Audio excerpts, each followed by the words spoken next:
Hello everyone, मैं शुभम कुमार। एक संपूर्ण शिक्षा में आप लोग का बहुत बहुत स्वागत है। आज हम लोग एक बहुत बेहद इम्पॉर्टेंट टॉपिक के बारे में चर्चा करेंगे। Martial law. मार्शल लॉ क्या है, कैसे होता है, ये क्या होता है, मार्शल लॉ में क्या क्या होता है, और जैसे अभी हम रह रहे हैं, क्या मार्शल लॉ लगने के बाद ऐसे हम रह सकते हैं। अभी मेरा मन हुआ बाज़ार जाने का, अभी मेरा मन हुआ घूमने का, तो अभी जिस जगह भी हम हैं या फिर जो भी बिहार के या फिर किसी भी राज्य के, अगर वहाँ मार्शल लॉ नहीं है तो आप लोग को जब मन हो, जिस टाइम मन हो, आप घूमने के लिए जा सकते हैं। ठीक है, आपको कोई रोक नहीं सकता है। ठीक है, क्योंकि ये हमारा मौलिक अधिकार है। और मौलिक अधिकार हमारा क्या है वो भी हम लोग अभी देखेंगे, किस अनुच्छेद से किस अनुच्छेद तक है। और अगर मान लीजिए मार्शल लॉ अगर लागू हो जाता है तो क्या हम लोग का जब मन हो तब हम लोग घूमने के लिए जा सकते हैं। अगर जाएंगे तो हमें कभी भी गोली मार दिया जा सकता है मार्शल लॉ में। हमें, अगर हम यहाँ से उस जगह तक जाना चाहें, अगर हम ए से बी तक जाना चाहें तो हमें सेना किसी भी टाइम में रोक करके यहाँ से घुमा सकती है और हम सेना का कुछ भी नहीं कर सकते हैं। मार्शल लॉ ये है। ठीक है, मार्शल लॉ में हम अपने तरीके से नहीं, हमें सेना के तरीके से जीना पड़ेगा। और हम जब चाहें किसी जगह भी नहीं जा सकते हैं। अगर हम अगर जा भी रहे हैं, अगर सेना को अगर संदेह हो गया तो वो हमें बिना पूछे, हमसे बिना कुछ की गोली मार सकता है और हम कुछ नहीं कर सकते हैं। ठीक है, तो मार्शल लॉ हमारा ये है। मार्शल लॉ में किस तरह का क्या होता है, मार्शल लॉ क्यों लगता है, हम लोग इसके बारे में अब चर्चा करेंगे। देखिए, मार्शल लॉ क्यों लगता है। अब मान लीजिए आप बिहार के किसी भागलपुर ज़िले से ही हैं। ठीक है, ठीक है, या आप किसी भी ज़िले से हैं, वहाँ के लोग लोक व्यवस्था में जैसे अभी हम लोग रह रहे हैं, या फिर किसी भी आपराधिक, या फिर मान लीजिए कि इस जगह कोई भी आपराधिक मामला हो गया और आपराधिक मामला होने के बाद हम लोग क्या करेंगे, पुलिस की मदद लेंगे। पुलिस मदद करने के लिए आया और पुलिस मदद करने में असक्षम है, पुलिस मदद नहीं कर पा रहा है, पुलिस से वो कंट्रोल नहीं हो पा रहा है, तो क्या करेंगे, पुलिस तो वहाँ पर विफल हो गया, यानी कि फेल हो गया। फिर आप लोग मान लीजिए कि पुलिस भी आया, अधिकारी, पुलिस कप्तान जिसे हम लोग सुपरिटेंडेंट ऑफ पुलिस कहते हैं, एसपी, डीएम भी आए और एसएसपी आया, डीआईजी आया, जो जितना भी तरह का अधिकारी होता है, सभी से वो पूरा विफल हो गया। कोई यहाँ पर किसी भी तरह का मदद नहीं कर पा रही है। अगर करने का कोशिश कर भी रही है तो उसका मदद क्या है कि वो फेल्योर होते हुए दिख रहा है। तो क्या होगा उस समय, क्योंकि लोक व्यवस्था तो हमारे राज्य में, हमारे क्षेत्र में, हमारे ज़िले में बहुत ज़रूरी है। बिना लोक व्यवस्था के हम लोग पशु के समान हो जाएंगे। तो लोक व्यवस्था बनाने के लिए हमारे संसद के द्वारा, ठीक है, एक मार्शल लॉ लागू किया गया। क्योंकि जो चीज़ बात से नहीं होती वो चीज़ लात से होती है, और जो चीज़ लात से होती है वो जो चीज़ लात से नहीं होती वो चीज़ बात से भी हो जाती है। ठीक है, तो अब हम लोग हम लोग पहले उसे समझाएं। तो मान लीजिए कहीं पर घटना हो रही, हम लोग उसे समझाएं, नहीं माना, पुलिस आया, पुलिस से भी नहीं समझा, तब क्या होगा, तब मार्शल लॉ लागू होगा। मार्शल लॉ में क्या होता है कि डायरेक्ट सेना आई, उसे मारना पीटना स्टार्ट, ना कुछ पूछेगा, ना कुछ जांचेगा कि क्या हुआ नहीं हुआ, कुछ भी मतलब नहीं है, वो डायरेक्ट मारना स्टार्ट। ठीक है, अब देखिए कि मान लीजिए कि बिहार है। ठीक है, ये बिहार है। अभी जैसे बिहार पुलिस का वैकेंसी आया हुआ है, ठीक है, 21,000 के आसपास। तो उसमें उसमें स्थानीय लोग ही जा सकते हैं और अदर राज्य के 10% जा सकते हैं। तो 90% लगभग बिहार के ही रहेंगे। ठीक है, तो सभी कोई अपने स्थानीय जनता को जानता है। ठीक है, तो इस तरह से है, मतलब ये मत करो वो मत करो, तो ये कम मतलब मैनेज हो जाता है। ठीक है, यही अगर बिहार पुलिस ना होकर के अगर आर्मी, किसी भी तरह का सेना, बीएसएफ, सीआईएसएफ, सीआरपीएफ, जो भी होता है सेना, ठीक है, ये सेना अगर आ जाए, ये सेना मान लीजिए कि एक बिहार में है, ठीक है, किसी भी तरह का आपराधिक घटना हुआ। अच्छा चलिए ठीक है, जम्मू कश्मीर का अगर हम बात करते हैं, जम्मू कश्मीर में क्या लगता है कि जम्मू कश्मीर पुलिस ही सिर्फ होगी, नहीं, बिहार की भी आर्मी हो सकती है, यूपी की भी हो सकती है, झारखंड की भी हो सकती है, उत्तराखंड की भी हो सकती है, मध्य प्रदेश की भी हो सकती है। तो बिहार के आर्मी को जम्मू कश्मीर से कैसे लगा होगा, नहीं हो सकता है। तो उसे सिर्फ जो इस काम के लिए भेजा है वो वहाँ पे उतरा, लाठी लिया, लाठी स्टार्ट। ठीक है, तो यही हमारा मार्शल लॉ है कि लोक व्यवस्था को बनाए रखने के लिए, अगर वहाँ पे स्थानीय पुलिस अधिकारी से वो मामला नहीं संभल पा रहा है, तब फिर जो सरकार के द्वारा जो सेना भेजा जाता है, और उसे ही हम लोग मार्शल लॉ कहते हैं। अब देखिए मार्शल लॉ कैसे शुरू हुआ, क्यों हुआ, कैसे हुआ, मार्शल लॉ में क्या क्या लिमिटेशन है, अगर सेना अगर इसका दुरुपयोग करता है तो क्या हो सकता है। तो देखिए मार्शल लॉ में अगर हम बात करते हैं, मार्शल लॉ सबसे पहले मौलिक अधिकार की बात करते हैं। अभी जो हम बोल रहे हैं, अभी जो हम चल रहे हैं, हम किसी कभी भी कहीं भी जा सकते हैं, ठीक है। हमें जीने की, घूमने की, फिरने की, बोलने की, हंसने की संपूर्ण आज़ादी है, ठीक है। और ये हमारे मौलिक अधिकार में निहित है, ठीक है। ये हमारे मौलिक अधिकार में दिया गया है, जो अनुच्छेद या आर्टिकल वो 12 से 35 में है, ठीक है। 12 से 35 में है और ये पार्ट 3 में, ठीक है। भाग 3 के अनुच्छेद 12 से 35 में हमारे लिए मौलिक अधिकार का उल्लेख है या फिर मूल अधिकार का उल्लेख है, ठीक है। मौलिक अधिकार हमारा 6 है, ठीक है। मौलिक अधिकार हमारा 6 है, कौन कौन सा है, ठीक है। ये सब पॉलिटी के क्लास में हम लोग देखेंगे, लेकिन बस ऐसे रिकॉल के लिए बता देते। समानता का अधिकार, ठीक है। समानता का अधिकार है,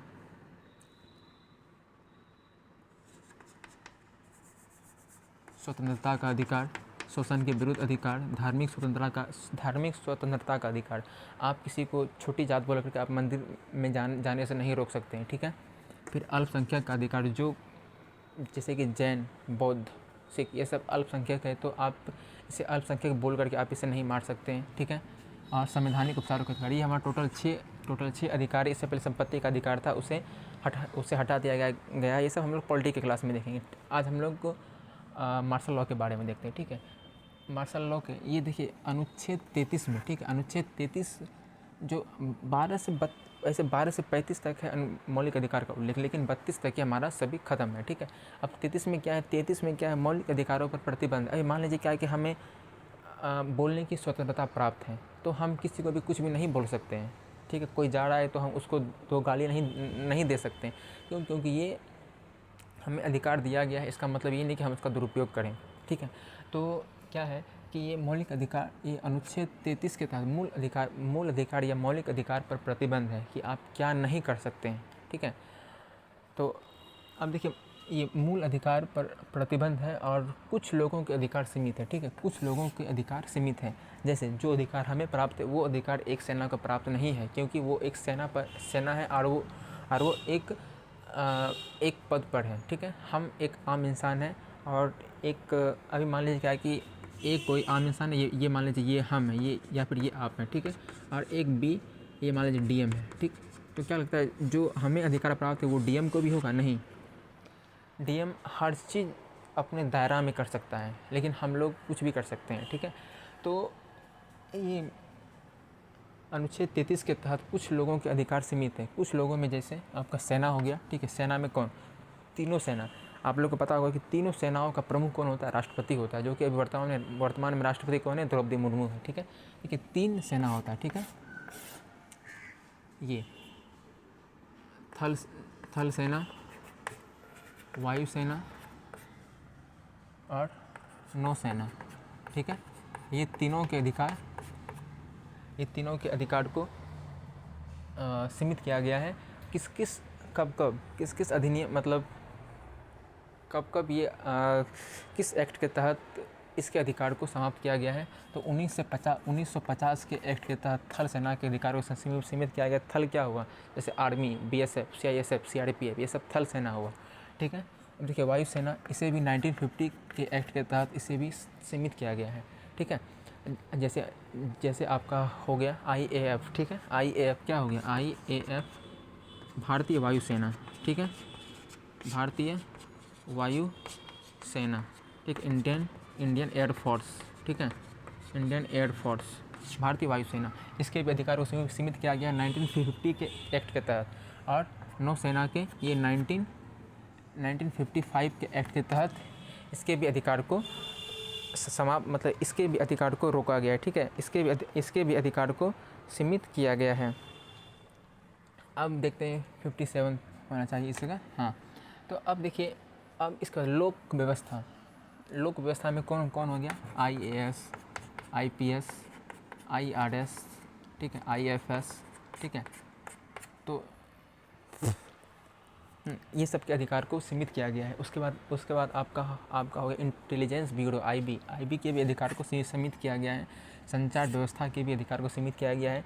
संचार व्यवस्था अर्थात भारतीय सेवा में जो भी है, ठीक है, जो कि इंफॉर्मेशन टेक्नोलॉजी वाला जो काम करता है वो भी उसके भी अधिकारों को सीमित किया गया, क्योंकि उसके पास भारत की बहुत गुप्त सूचना होती है जो कि वो किसी से वो शेयर नहीं कर सकता है। ठीक है, तो ये सब के अधिकार को सीमित किया गया है। ठीक है, अब देखिए अनुच्छेद 34 में हमारे मार्शल लॉ का प्रावधान है। ठीक है, अनुच्छेद 33 आप समझ गए, अनुच्छेद 34 में हमारे मार्शल लॉ का प्रावधान है। मार्शल लॉ में क्या है कि मार्शल लॉ के तहत सेना द्वारा, आप समझ गए कि अगर वहाँ के स्थानीय पुलिस किसी भी कंडीशन में, मतलब किसी भी सिचुएशन को हैंडल करने में अगर फेल्योर हो गया है तो सेना वहाँ पर आकर के उस कंडीशन को संभालेगी। ठीक है, उस संभालते वक्त क्या क्या हो सकता है कि वो जो भी दंड देगा वो वैधानिक होगा। उसके लिए आप सुप्रीम कोर्ट, हाई कोर्ट या किसी भी कोर्ट में आप अपील नहीं कर सकते हैं। ठीक है, अपील नहीं कर सकते हैं। ये आपका इसके दंड को वैधानिक बताया गया है। ठीक है, 1958 में संसद ने इस विधि का निर्माण किया था।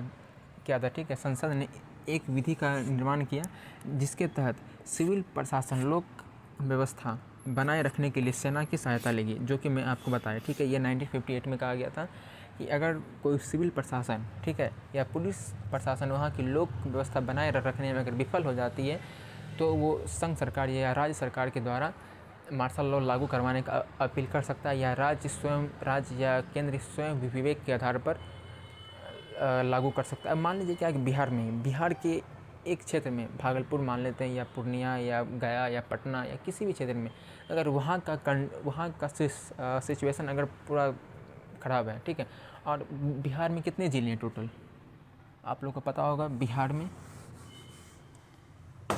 में कितने ज़िले हैं? 38 ज़िले। ठीक है, 38 में एक ज़िले, मान लीजिए 38 में एक ज़िले मान लेते हैं, कुछ भी ज़िला गया ही मान लेते हैं। ठीक है, गया ज़िला, ये गया ज़िला का वहाँ का सिचुएशन बेहद ख़राब है। ठीक है,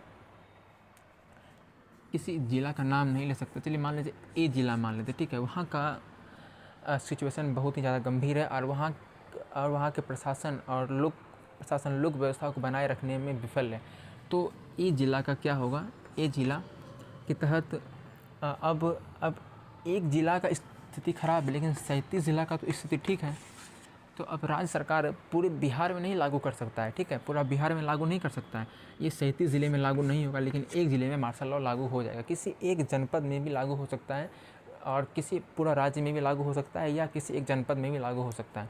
ठीक है, अब देखिए इसके बाद, अब जैसे कि आपका अभी भी कहाँ है, असम, मणिपुर, नागालैंड और जम्मू कश्मीर में ये सब क्या है? जम्मू कश्मीर में मार्शल लॉ अभी भी लागू है। ठीक है, मार्शल लॉ अभी भी लागू है जम्मू कश्मीर में क्या आप इस तरह से घूम सकते हैं जैसे आप अपने क्षेत्र में घूम रहे हैं, जैसे आप बिहार, यूपी, बंगाल, महाराष्ट्र, केरल, कर्नाटक, तमिलनाडु, आंध्र प्रदेश, यूपी, उत्तराखंड, हिमाचल प्रदेश, पंजाब, जितने भी राज्य हैं सभी में जैसे आप घूम पा रहे हैं, वैसे कि आप जम्मू कश्मीर में आप घूम लेंगे नहीं, असम में घूम लेंगे नहीं, नागालैंड में घूम लेंगे नहीं, इस तरह से आप नहीं घूम सकते। हाँ, सेना का वहाँ पर शासन है। सेना आपको, अगर आप जम्मू कश्मीर में आप घूमने जाएंगे, जैसे कि आपको बिहार में आपको बिहार पुलिस ही आपको मिलेगी। ठीक है, और जम्मू कश्मीर में आपको CISF भी मिलेगा, CRPF भी, BSF भी, जम्मू कश्मीर पुलिस भी, आपको हर पुलिस, और हर चौक पे, हर कुछ दूरी पर आपको एक आर्मी की टुकड़ी आपको मिलेगी, एक सेना का फोर्सेस आपको मिलेगा। ठीक है, तो इस तरह से वहाँ का है। अगर आपको अगर सेना को थोड़ा सा भी अगर आप पर संदेह हो गया तो आपको तुरंत गोली मार देगी, आप उसके लिए FIR नहीं कर सकते हैं। ठीक है, FIR नहीं कर सकते हैं। और हाँ, एक वीडियो में हम लोगों ने बात किया था, अगर पुलिस आपका अगर FIR नहीं लिखती है तो आप किस IPC, किस CRPC एक्ट के तहत आप थाना से लेकर के आप कोर्ट तक आप जा सकते हैं। ठीक है, उसका लिंक डिस्क्रिप्शन में, आप लोग वहाँ से उस वीडियो को देखें, बहुत ज़्यादा इंपॉर्टेंट है। ठीक है, तो अब देखिए इसमें क्या है कि इस मार्शल लॉ को क्या कहते हैं? ASPA कहते हैं। ठीक है, ASPA यानी कि AFSPA, इसका फुल फॉर्म क्या हुआ? Army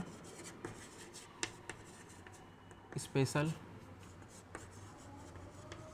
forces power act. ठीक है, इसे क्या कहते हैं? Army special forces power act कहते हैं। ठीक है, और ये आपको न्यूज़पेपर में बहुत जगह देखने के लिए मिलता होगा, ASPA। ठीक है, अब देखिए इसका परिणाम क्या होता है? परिणाम मार्शल लॉ का परिणाम, आप सेना आपका कभी भी किसी भी वक्त तलाशी आपका ले सकता है, आप उसे नहीं रोक सकते हैं, ठीक है। आप कहीं जा रहे घूमने के लिए, आपके घूमने पर वो सेना कभी भी प्रतिबंध लगा सकती है, ठीक है। आपको अगर सेना को अगर संदेह हुआ कि ये लड़का या ये पर्सन गलत है, ये व्यक्ति गलत है, तो उसे कब देखते ही गोली मार सकता है, आप कुछ नहीं कर सकते हैं, ठीक है। अब देखिए ये हो गया। अब देखिए एक सिक्के के दो पहलू होते हैं, हेड और टेल दोनों।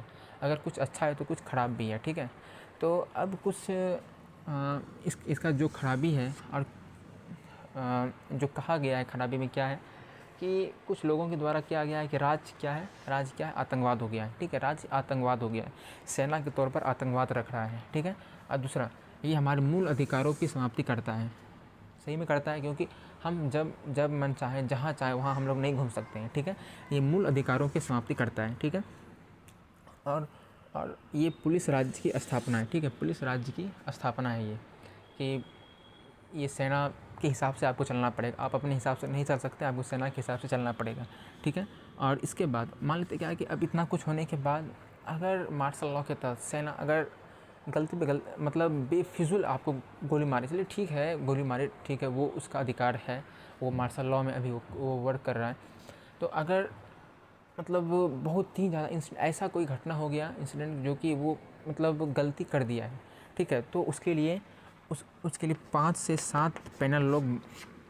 7 लोगों का पैनल होगा, ठीक है। पैनल में क्या होगा कि उसकी जांच करेगा कि हाँ ये सही में दोषी है या नहीं है। अगर सच में बिना कसूर का अगर वो गोली मार दिया, ठीक है, बिना कसूर का अगर वो गोली मार दिया, तो उस सेना को फांसी हो सकती है, ठीक है, उस सेना को फांसी तक हो सकती है, ठीक है, उस सेना को फांसी तक हो सकती है, ठीक है। इसे हम लोग क्या कहते हैं, कोर्ट मार्शल, ठीक है। मार्शल लॉ और कोर्ट मार्शल आप लोग समझ गए कि मार्शल लॉ क्या होता है, किस तरह से होता है, किस तरह का उसका उपयोग होता है। और अगर कोई सेना अगर मार्शल लॉ के तहत गंभीर अपराध करता है, ठीक है, वो अपने में ही किसी भी तरह का अगर गलती करता है, जो कि वो अगर गलती सिद्ध हो गया, ठीक है, और वो दोषी करार पाया, तो उसके तहत कोर्ट मार्शल होगा। कोर्ट मार्शल के तहत अगर दोषी पाए जाने पर उसे फांसी तक की सज़ा हो सकती है या फिर उम्र कैद हो सकती है, ठीक है। तो आप लोग इस मार्शल लॉ को समझ गए, ठीक है। अगर आप लोग को वीडियो अच्छा लगा हो, आप लोग ये टॉपिक पूरा समझ में आया हो, तो प्लीज़ चैनल को लाइक और सब्सक्राइब जरूर कीजिएगा। धन्यवाद।